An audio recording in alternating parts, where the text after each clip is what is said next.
listening to Rescue Community Church. For more information, check us out at www.rescue.cc. Where I think that there's kind of like an Americanized church. And if you look in the Bible, Acts, the reason it's called Acts is it's the Acts of the Apostles, right? This is after Jesus died, after he went away. And one thing about the Holy Spirit in Jesus is that Jesus did miracles on earth because he had the Holy Spirit. It wasn't because he was the Son of God, because Jesus was our example. And if Jesus did miracles because he was the Son of God, he would be a pretty crappy example for us, because raise your hand if you're the Son of God, right? No one, right? So Jesus did miracles because he had the Holy Spirit. And whenever he died and he rose again, he came back to his disciples and they did not want him to leave, right? You'll be kind of be like, man, I thought we lost you, Jesus. Please stick around. And he said, listen, I got to get out of here because I'm going to send you someone and you're going to do greater things than I ever did. And that's what the whole idea of the Holy Spirit is. And Jan and them talked about it last week. And then we see that through the power of the Holy Spirit, what the church is actually supposed to be like. And so why don't you bow your heads with me, we'll pray, and we'll ask God to be here with us. Lord, we just thank you. We ask that you're with us here today. Help us to grow closer to you. Jesus, I hide behind you, that my words be your words. In Jesus' name, amen. Amen. So we're continuing with Acts 3. If you have your Bible, you can turn to Acts 3, and it will be on the screen otherwise. But really, so I want to ask you today, what is in a name? Think about names. How important are names? Are names all that important? Some people might think they're really important. Some people don't think they're that important. But in our culture today, I don't think people think too much about names. But in the Bible times, names meant a lot to them. And I think names actually mean more to us than we want to admit. Think about it. Think about expecting parents. When you're about to have a baby, what do expecting parents just kind of thumb through something and flip a coin and pick something? Maybe if they've been doing it for months and months trying to agree on something. But what they typically do is they get a book about baby names, right? They find a book about baby names and they write it down and they see how it sounds. And they find out the meaning of names. Like for me, whenever we had our firstborn, Mackenzie, she didn't come with that name. We gave it to her, right? We picked it out. And I'm half Irish. And I was looking through stuff, and I really like this name, Mackenzie. And once I found out what it meant, I'm like, we have to call her that. You know what Mackenzie is Irish for? The way we spell it? It's Irish for daughter of a wise leader. So I said, I feel like we have to name it that because it's prophetic. But so, you know, that happens. And, you know, think about ladies. Whenever you start dating someone and you're getting serious, what do? You write your name down and their last name, right? You want to see how it sounds, and you say it back, and like, I'm Mrs. This, or whatever. So names mean a little bit more to us than we think. We care about what our name is. And even beyond what our name actually means, because not all of you can be daughter of a wise leader, right? That's a great name. But even beyond what our name actually means is our reputation. Our reputation is when people hear our name, what do they think of? And as we grow up, we realize that starts to become more important than what our name actually is. And when people are looking for a job and they put down a reference, like if you apply for a job, you want to put down a reference of somebody you have a good reputation with, right? You're not going to put your ex on there as a reference for you, right? You probably don't have a great name with your ex. You know, you put someone down you have a good reputation with. Or if you look at the power of names, the name of the commander-in-chief, the president, no matter who he is, the name of the president carries a lot of weight with it. The president can call the military and give them an action, and because of the power and the authority with that name, they do that, right? What happens if Tommy Arnold calls the military and tells them to do something? Absolutely nothing. They don't care at all, right? So there's no power in my name, but that office, that name has power there. And so like it or not, names are important to us. And the name we have, it can give us power, it can give us authority. If we have a bad reputation, that's not good. You all can think of somebody that when you see their name on your phone, you're like, right? Don't point at them if they're here, right? But all that name comes up, you're like, no. Or I'm not sure, I don't know if I should admit this, but there's some people who, there's even certain telemarketers or something, and the number comes up all the time. And so in my phone, it's a phone number, and they're called don't answer, right? You see those people, you're like, oh man, I can't answer these. So if you keep calling me and get voicemail, it might be you. But names are important. And the name of Jesus, we're going to talk about the name of Jesus because there's so much power and authority in the name of Jesus. And so the same is true with Christians. The name that we have, which we inherit the name of Jesus, or that we carry that name of Jesus, it has power and it has authority. And it means something to actually have that. So what power does it actually have? We're going to talk about that. We're going to look at Acts 3, verse 1 to 20, and we're going to see what type of power is available to us in the name of Jesus. Now, I'm going to read all through this. This is right after, if you weren't here last week, Jay and them talked about how right after Jesus died and went up to heaven, he said, go and wait, I'm going to send you the Holy Spirit. And so they went and they waited. They didn't really know what was going to happen. And it says that the Holy Spirit came on them and they started speaking in our tongues. It said there was like flames above their heads. All this crazy stuff happened. Well, that didn't happen just for them to experience it, right? That was actually the Holy Spirit coming on them. And then they had power. And then they left from that place and we can see what they did. It says here, one day Peter and John were going up to the temple. It was 3 o'clock in the afternoon. It was the time for prayer. A man unable to walk was being carried to the temple gate called Beautiful. He had been that way since he was born. So basically, every single day, so right here, every day someone put him near the gate. His whole life, he went to this gate and was begging people for money. There he would beg from people going to the temple courtyards. He saw that Peter and John were about to enter, so he asked them for money. Peter looked straight at him, and so did John. Then Peter said, look at us. So the man watched them closely. He expected to get something from them. Peter said, I don't have any silver or gold, but I'll give you what I have. In the name of Jesus, everyone say, in the name of Jesus. In the name of Jesus Christ of Nazareth, get up and walk. Then Peter took him by the right hand, held him up. At once the man's feet and ankles became strong. He jumped to his feet and began to walk. He went with Peter and John to the temple courtyards. He walked and he jumped and he praised God. All the people saw him walking and praising God. They recognized him as the same man who used to sit and beg at the temple gate called Beautiful. They were filled with wonder. They were amazed at what had happened to him. So he said, in the name of Jesus Christ of Nazareth, walk. In the name. There's something powerful about the name of Jesus. There's power there. That the name of Jesus wasn't what Peter did. It wasn't anything special in Peter.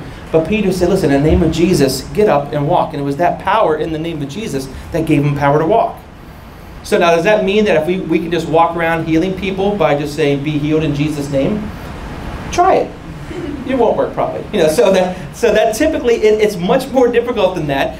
It's not that easy. See, the apostles in Jesus' time, there's actual scriptures that said these apostles were given a special gift of miracles. So that was Paul's spiritual gift that he had. He had a gift of doing miracles, right?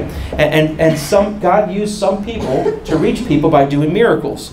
Now I believe that there are some people today who have that gift, but it's hard and it's few and far between. If you buy one of their hankies online, apparently you can get healed if you buy one of those. Just kidding. It's ridiculous. So there's all kind of shysters out there. But we believe that healing is real, but it was Peter's gift of healing that he used there.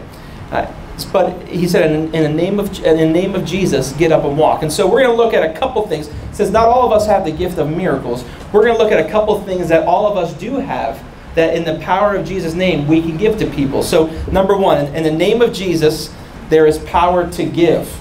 Just to give. We're called to actually reach out and give and make a difference in people's lives. Our calling is not to get saved and then sit back and just God bless us, right? That's not what we're called to do. We're the Great Commission. Jesus said, go into all the world and be my witnesses and show people about me. And so Acts 3 verse 6, it says, Peter said, I don't have any silver or gold, but I'll give you what I have, right? I'll give you what I have. In the name of Jesus Christ of Nazareth, get up and walk. He says, I'll give you what I have. We have these gifts that God has given us. If you're a Christian, you have a gift. It's in the power of Jesus that God has given you a gift, and He's enabled you to use it for the benefit of others. Now, even how, like the Bible says that Jesus, Jesus doesn't live in your heart. You might have learned that when growing up. Jesus doesn't live in your heart. The Bible says that He sits at the right hand of the Father, right? You know what is in us, though? The Holy Spirit is in us. That's why Jesus went up and He said, I got to give you the Holy Spirit. And along with the Holy Spirit, there's gifts of the Spirit that we get. Every single one of us gets some sort of gift of the Spirit. Now, we're going to talk about what those are in a future message. But what you do have God is called, He's given to you to use it to help people and bless people and show them what Jesus is all about. So we need to give our spiritual gift. We're called to give. Whenever God blesses you, you might have the spiritual gift of encouragement or of teaching or of discernment. Whatever your spiritual gift is, you might have the spiritual gift of serving. You know, whatever that spiritual gift is, you have it to give it. And so, again, you might not have the gift of miracles, but every Christian has the Holy Spirit living inside of them, and with that comes gifts. 1 Corinthians 12, verse 1 and verse 7 says, brothers and sisters, I want you to know about the gifts of the Holy Spirit. The Holy Spirit is given to each of us in a special way, and that is for the good of all. It's not for your good, it's for the good of all. We get so focused on ourselves, on how we feel and needing for ourselves to be fulfilled. Well, the way God set it up is when we give, when we serve, we get fulfilled through that. So the gifts we have are given to us to reach out. And Peter and John, they used the gift that they had been given to do good for this man, right? And they did it for the good of others. They didn't just bring healing, but they used this healing to show the goodness of Jesus and to help people know that Jesus loved them. So think about it. Are you using your gifts to actually help people know about God? Your gift might be serving. And maybe you serve people, but you don't say, hey, listen, I just want to serve you because I feel God's told me to bless you. You know, to actually use it to point people to God. So by the power of the name of Jesus, if you've trusted Jesus as your Savior, then you have a gift that you're supposed to use with His strength and in His power. And when you do that, God will work in a powerful way. But it's not just our spiritual gifts that we're supposed to give. Peter said, what I have, I give you. We need to also, we have to give out of what we have, which is not just spiritual gifts, but God has also given us our time, right? That's probably our biggest commodity now is our time. Everyone's so busy. But we're called to give of our time through prayer. So we need to give that of our prayers. Peter actually took the time and prayed for this man. Said, get up, walk. John 14, verse 13 talks about praying in Jesus' name. It says, and I will do anything you ask in my name. Then the Son will bring glory to the Father. Right there, Jesus said, I'll do anything in my name if you pray for it in my name. And the privilege of being a Christian is actually being able to pray in the name and the authority of Jesus. Jesus also tells us that we should pray for one another. James 5:16 says, so admit to one another that you sinned. Look at that. First part is to admit to one another. Here's the thing about the Acts church. They actually came and opened their lives up to each other every single day. They actually, when they were struggling with things, they actually talked about it. They actually got that sin out of the darkness and into the light and let people pray for them. So admit to one another that you sin. Pray for one another so that you might be healed. The power or the prayer of a godly person is powerful. It makes things happen. I like how it says that. The prayer of a godly person is powerful. It makes things happen. First of all, it says prayer of a godly person, right? And so it kind of shows us that we are supposed to live the way God's called us to live. You know, God says that when you love me, that you'll actually live out the things that, you know, God gives us a way to live because He knows He wants us to be blessed. So praying in Jesus' name doesn't mean just tacking on in Jesus' name at everything and it's going to be done, you know. But praying in Jesus' name, the important thing, because He said, anything you pray in my name, it will be done, right? Well, what does that mean? Well, it means anything we pray in agreement with Jesus' will, right? So if you say in Jesus' name, I'm going to get a Ferrari this year, it's probably not Jesus. Jesus probably does not care about the type of supercar you get, right? Whether it's a, you know, so just saying that. But when the really important thing is understanding what is Jesus' will, and then you pray in agreement with that. There's that secret power to our prayer lives. First of all, we need to know how to pray the right way. Do you know that you're not supposed to pray to Jesus? You know, the Bible says that we should pray to God. It says that Jesus, again, is not in our heart. We have the Holy Spirit in our heart. And the Bible says Jesus is at the right hand of the Father interceding for us. That we're supposed to pray to God in Jesus' name. There's, again, the power of the name of Jesus. So we're supposed to pray to God, who's our Creator. And because Jesus died for us, He gives us access to pray to God. That's why you don't have to go to a priest. You don't have to go to a confession booth. You don't have to do all these special things anymore because Jesus was that sacrifice for us.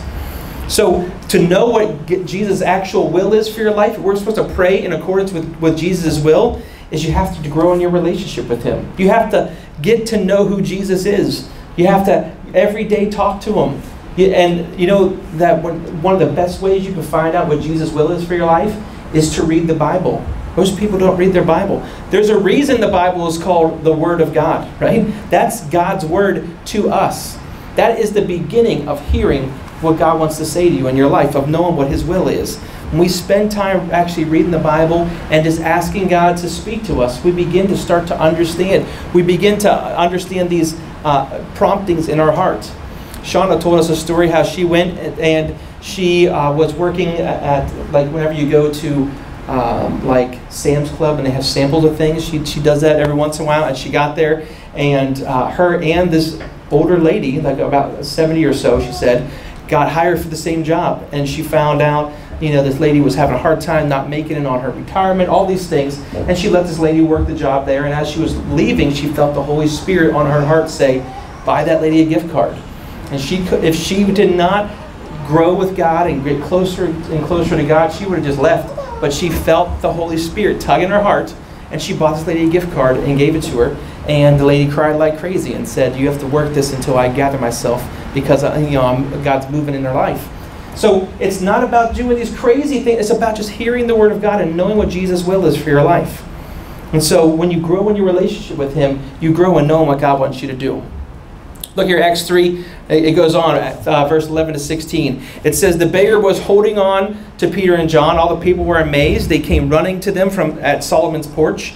Solomon's Porch was the name of the cafe at Valley Forge Christian College. I never knew why, but there it is, Solomon's Porch right there. So, I never knew who Solomon was on the staff, but it wasn't on the staff. Anyway, so when Peter saw this, he said, men of Israel, why does this surprise you? Why do you stare at us? Why we haven't made this man walk by our own power or godliness? The God of our fathers, Abraham, Isaac, and Jacob, have done this. He has brought glory to Jesus who serves him. But you handed Jesus over to be killed. Pilate had decided to let him go, but you spoke against Jesus when he was in Pilate's court. You spoke against the holy and blameless one. You asked for a murderer to be set free instead. You killed the one who gives life, but God raised him from the dead. We are witnesses of this. This man whom you see and know was made strong because of faith in Jesus' name. Faith in Jesus has healed him completely. You can't see it with your own eyes. Now, this is Peter saying this, and that sounds pretty bold what he's saying, right? He's this crowd has come to him, and he's boldly kind of telling them, listen, you guys are off. This is the same Peter who just a couple days before denied Jesus 3 times to a teenage girl because he was afraid, right? This doesn't sound like the same Peter. He denied Jesus 3 times and felt horrible because he was afraid of what was going to happen to him. But he had the power of the Holy Spirit now. Acts 1:8 says, you'll receive power when the Holy Spirit comes on you. Then you'll be my witnesses in Jerusalem and in Judea and Samaria, and you'll be my witnesses from one end of the earth to the other. That scripture, Acts 1:8, is the reason why we have the Holy Spirit, because you'll receive power. Not power, to fly around like superheroes, right? But power to be my witnesses, to actually tell people about me. And so because Peter had the Holy Spirit, he had the power to be Jesus' witness. And so the next thing here is, in the powerful name of Jesus, there's power to speak boldly.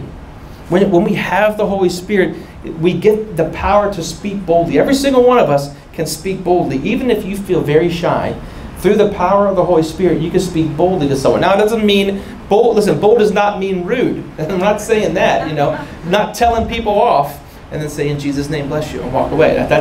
Don't do that, all right? But to actually speak the truth in love to people. So we've been given gifts, and these gifts are meant to bless other people, but remember, those gifts aren't necessarily to make them even feel just warm and fuzzy.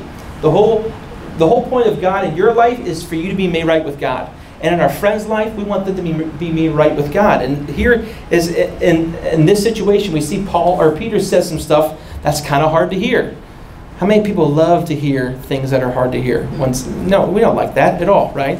Oh, good, now I know. No, but so we don't like to hear things that are hard to hear. But sometimes we have to hear them to be made right with God, to be led towards Jesus.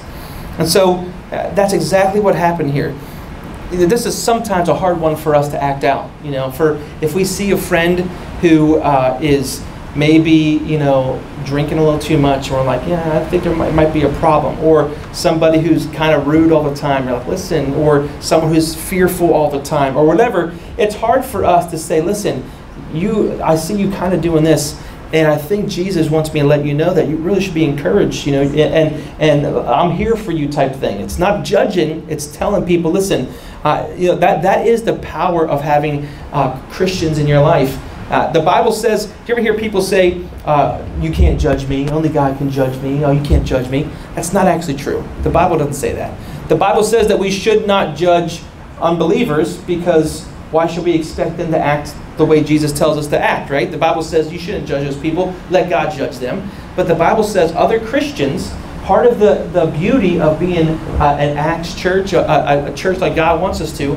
is we're supposed to actually judge other people. Now that is not rude, right? That's saying if you look out and you see a tree with apples on it, what kind of tree is it? Apple tree, right? So if you have Christians, people in your life saying they're Christians, and their fruit does not look like Christians, then we're supposed to say, hey, listen, I know you're trying to live for God, but here's what I see in your life. Maybe you don't see that. And that is really hard for us to act out, to actually speak boldly to people. Remember, it's not rudely to people, but it's actually loving people enough to tell them. And that's what Peter did. He said, listen, in Jesus' name we heal. That's what healed this guy, is Jesus. But you guys just killed him. You guys just hung him on the cross and murdered him. He let them know that, listen, you made a mistake there. So he did that in love and honesty. It's not really that bold just to tell people Jesus loves them. That's not that bold, right? That's not. I was listening to a podcast of a guy who works in all these different places around the country where people are actually like getting murdered for being Christians, right? And he said, you ever hear people say, tell people about God, and if necessary, use words, right? Or my life is my witness. Oh, okay, that's nice. You know what that really translates to? I don't want to say anything. It feels, I don't want to speak boldly, is what it really translates to. This guy in this podcast, he was awesome. He said, these people in these countries, like the Sudan or all these places where they're getting killed for their faith, they don't get killed for their faith by being nice or by serving people. That's not why they're getting killed. They get killed by boldly professing that Jesus is the only way to heaven. That's what they're getting killed for. If it's just being a good person, right? That's not what it is. It's actually boldly declaring that Jesus is the only way to heaven, that people need Jesus in their life. It's telling your friends when they're going through hard things, saying, listen, I know you're going through something hard. Something that's helped me in my life is that God is important to me, and I do everything I can to serve God. And if you're ever interested in it, I'd love for you to come to church with me someday.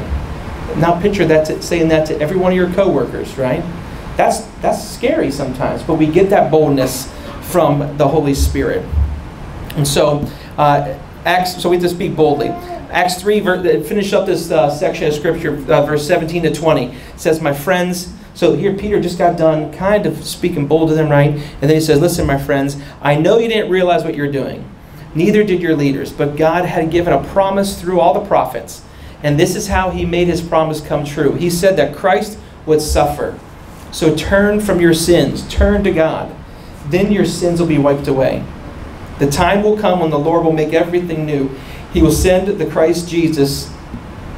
He will send the Christ. Jesus has been appointed as the Christ for you. So, listen, the last point here is in the power of Jesus' name, there's power to forgive. Here, Peter went to them and said, you guys really messed up. Hey, that's okay.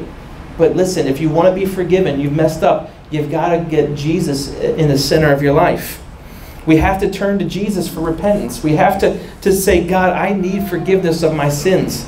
And the power of the power of Jesus' name is the only thing that can take away our sins. And we experience this refreshment of our souls in two ways. Number one is we experience it in salvation, that we actually have our sins taken away from us. Jesus says in John 7, verse 37 to 38, he says, let anyone who's thirsty come to me and drink. Does anyone believe in me? Then just as Scripture says, streams of living water will flow from inside of him.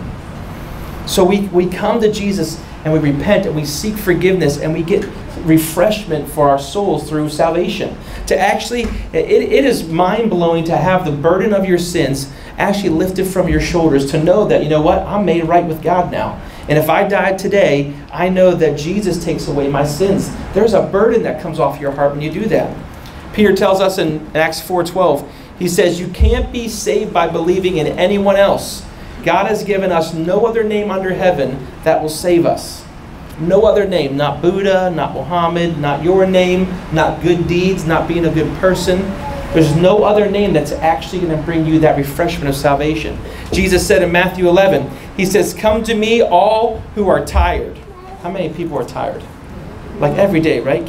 How in the world? I can't get enough sleep, right? It says, come to me all who are tired and are carrying heavy loads. I will give you rest. We should say amen to that, right? Wasn't that nice? God, he's saying, listen, you're tired because you're carrying all these burdens on your shoulder. If you come to me, I'll give you rest. So there's power in Jesus' name for salvation. But sometimes, even when we're saved, even we might be Christians for a long time, and we go through these, we feel like we're experiencing like this spiritual desert, right? Do you ever feel that way where you're like, man, I've been going to church a long time, and I feel dry. I feel like, there's something missing in my life. Well, we might feel like we don't sense God's presence, or we feel like He might not be close to us. This is why you go to church. This is why they told us, Paul told us, don't forsake meeting together. Because the whole point of church in the book of Acts and all throughout the Bible is to be there for one another and to refresh each other. The church is a community of people who are going to care for you when you're going through bad times. When you're in the hospital, you're going to have people from church drop by and visit you and bring you and cook meals for you when you come home. When you're going through hard times, if you open up and let people know about it, they can be there for you. They can encourage you.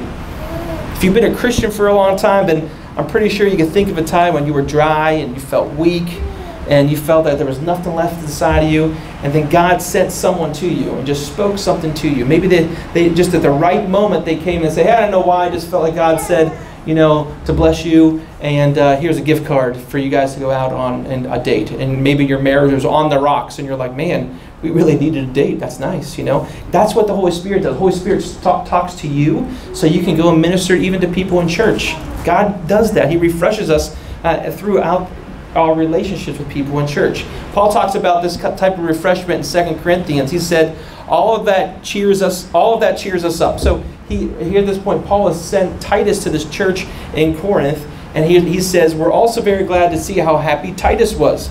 You all have renewed his spirit. We bragged about you to him, and you have not let me down. So he sent his friend. He said, listen, go to this church. This church over here will take care of you. They'll make you feel good. And they did. Titus was feeling down. And because of church, of being involved, he had his spirit refreshed. So we find refreshment in Jesus' name through other Christians that God sends into our lives whenever we have those times of feeling spiritually dry. So really, the name of Jesus is a powerful name. There's power to use our spiritual gifts to reach those who are in need. And when we do that, we change lives both here and for eternity. There's power to speak truth boldly, right? God's called us to speak the truth boldly. He's called us to be more concerned about people being right with Jesus than them being upset with us for saying something or being embarrassed about it. And he gives us strength and power to say stuff to people, to speak the love and truth in Jesus' name. There's power to be refreshed through salvation, through times of spiritual dryness in your life. And we're refreshed by the relationships we have with people in church. So really, you got to be a part of church. Whether it's this church or you're visiting it or another church, whatever it is, you got to be involved in church. And not just coming on Sundays, but actually being involved. Getting involved in a connect group. Coming to the outreaches. Those outreaches are fun, right? Like we said, we had 350 people last year. We don't have 350 people today, right? But there is something about doing ministry together that builds us our relationship with us as well. And so you have to experience what it actually means to be a part of a church. And so if you've never received salvation that Jesus talked about, they said in Acts 4:12, there's no other name under heaven that you can actually be saved. You have to trust Him. You have to receive Him. You have to actually find a rest for your soul. And so today, I just ask you to bow your heads and close your eyes. We get ready to close up here in a moment. I just want to ask you, maybe you've never actually accepted Jesus into your life. Maybe you've never had the burden of your sins lifted off. Well, the Bible says that if you actually admit that you're a sinner, and all of us are sinners, if you admit that you're a sinner, and if you believe that Jesus was really the Son of God, and then if you commit your life to live for Him, that your sins are taken away. So with every head bowed, every eye closed, how many people today would say, you know what, I want to get the weight of my sins lifted off my shoulders. I want to ask Jesus to be my Savior here today. If that's you, would just raise your hand. Say, God, I need you to be the Savior of my life here today. Thank you, Lord. God, you know each of our hearts, God. You see us here today, and you know how much we need you in our lives. God, I pray that whether it's we've never accepted you before, God, or maybe we've been a Christian for a long time, God, I pray that we get closer and closer to you. We read your word, we pray. God, I pray that we seek relationships, Lord, that you, in the power of Jesus' name, God, that you help us to speak bold, that you help us to share our gifts with people, to reach out and show people your love, God. Lord, I pray that you'll just with us here today. Use us, God, to do great things in us and through us, Lord, in Jesus' name. Amen.